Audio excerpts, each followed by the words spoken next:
Welcome to my presentation, Healthy Foods for Healthy Kids. My name is Nancy Ramirez. We will be discussing about the negative effects of overweight and obesity in our children. Pediatric obesity affects more than 14 million children, which is equivalent to 1 in 5 children in the United States. Certain ethnicities having seen a greater rise, with Hispanic ethnicity having the highest prevalence of obesity at 20.2%, followed by non-Hispanic Black ethnicity at 24.8%. The American Academy of Pediatrics defines obesity as body mass index as greater than or equal to the 95th percentile for age and sex. The CDC reported childhood obesity prevalence data from 2017 to 2020 at 12.7% among children aged 2 to 5 years, 24.7% among children aged 6 to 11 years, and 22.2% among children and adolescents aged 12 to 19 years. Obesity is complex.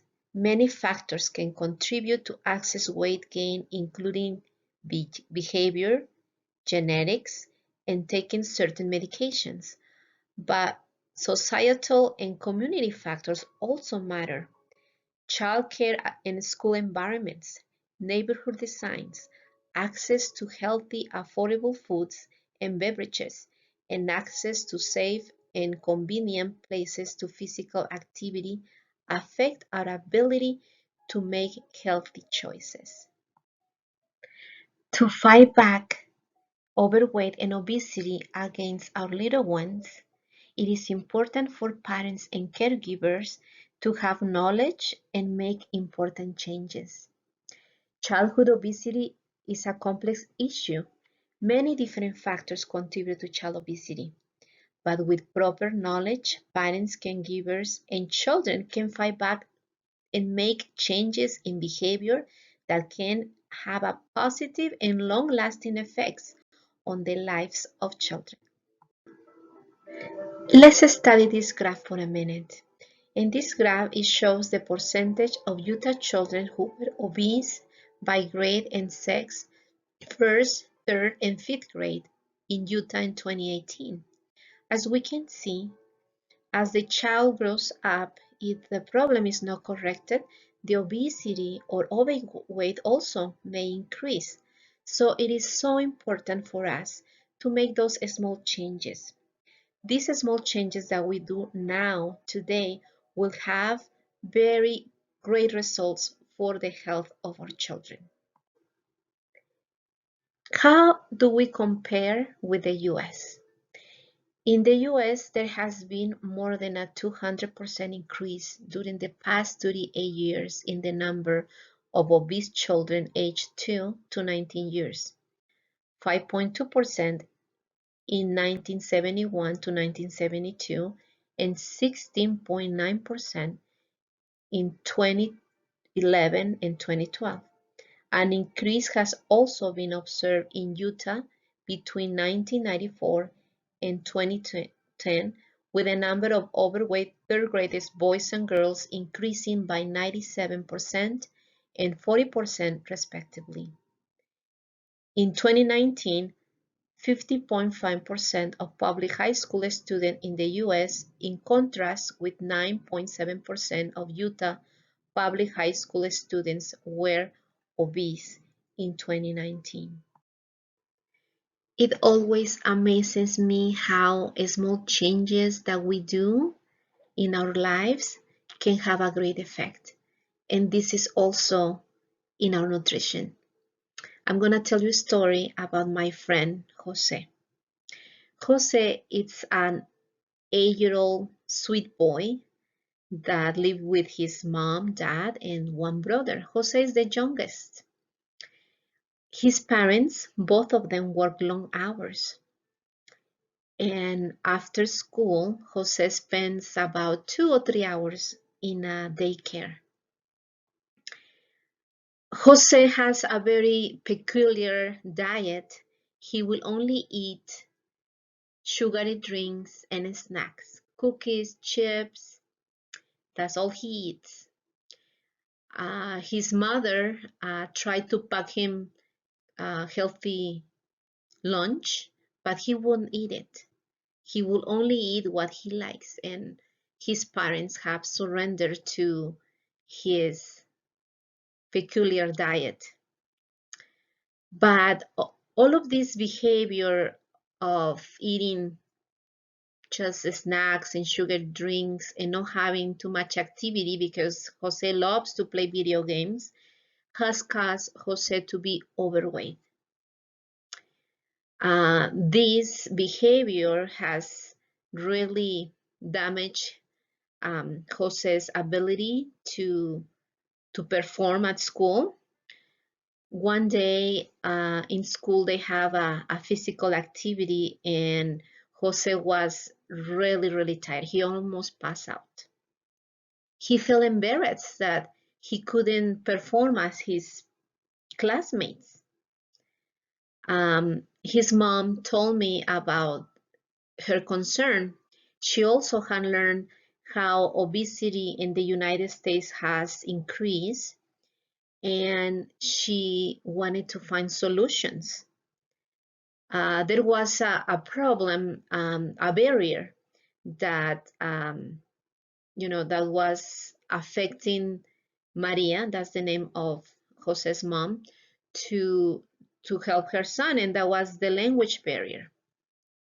So Maria talked to me, and I told her about the program of healthy foods for healthy kids, and that she will be able to receive that information in Spanish. And she was very excited about it.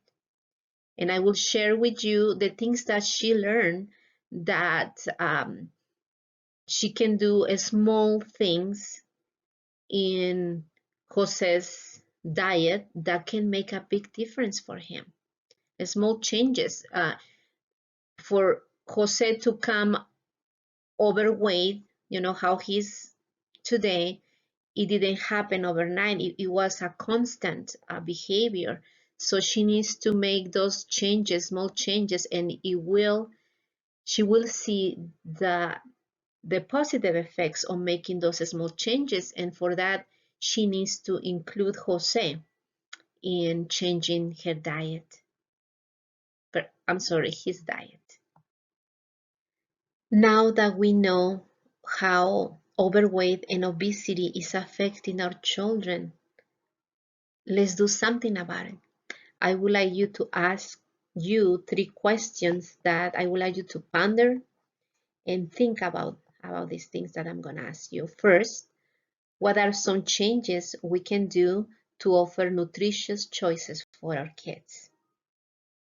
2, are we including our kids in meal preparation? And 3, are we giving a good example on choosing healthy meals?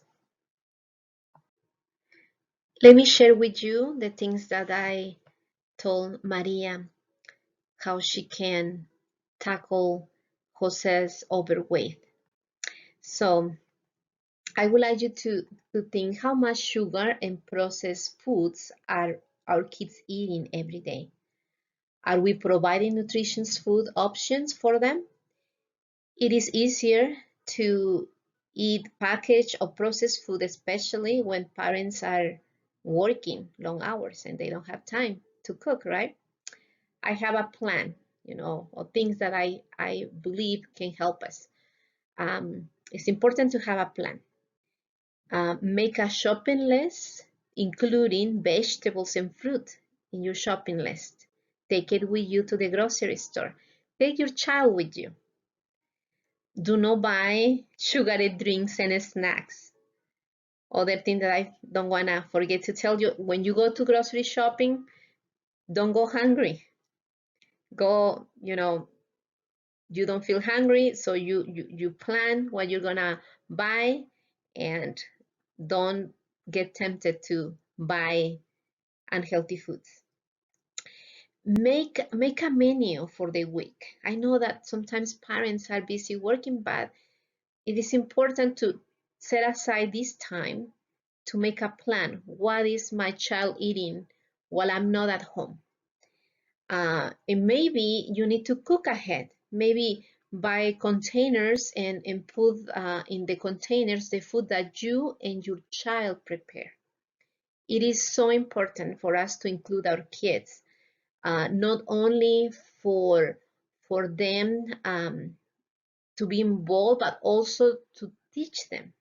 They will see how you planned and you cook. Have them search a recipe for you and have them, both of you, cook. I know this will require time and planning, but I know that when we do these things and include our kids, they be more willing to try that new vegetable that they thought that they don't like it. In conclusion, it is important to include our kids on planning and preparing meals. As I say, ask them, what vegetable would you like to try? Let's search out a recipe with this ingredient or this vegetable that we're trying. I know that when we make those little changes and we include our kids, we are not only providing healthy meals, but we are also educating them. So they will do it also by their own. Thank you so much for your attention, and I hope that these tips can encourage you to make small changes. Stop drinking soda and drink water. Stop having those unhealthy, sugary snacks between meals and have nutritious vegetables instead of sugary drinks and unhealthy snacks. Thank you so much again for your attention.